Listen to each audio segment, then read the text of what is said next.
Greetings, everyone. This will hopefully be the last installment of the Predicta full dress that you've been following the repair journey on. And I actually have it back at the owner's house. Got some other Predicta pieces here too. But we had great success figuring out the picture folding issue. Even though I had double-checked my networks, either I had a faulty part get put in one of them, or I made a mistake somewhere and didn't catch it when comparing it to the schematics. So we removed both of the K networks from the horizontal section.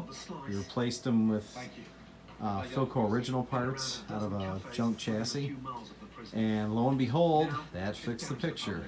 So that's all taken care of. You'll see like these vertical bars towards the left.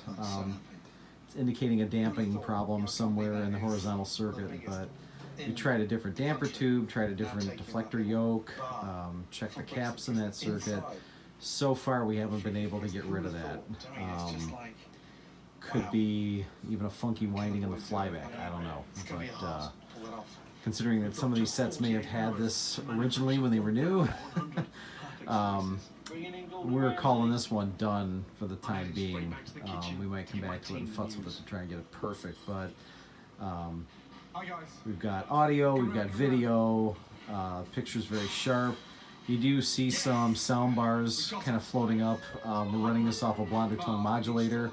The modulator probably needs to be recapped because we've seen this before with a blonder tongue modulator, so that's not something that's related to the TV itself. So we got the back on.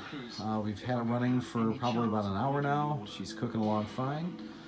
So that's going to conclude this video series on this set, and hope you enjoyed the journey, and join us again when we tackle the next project. So until then, we'll see you later.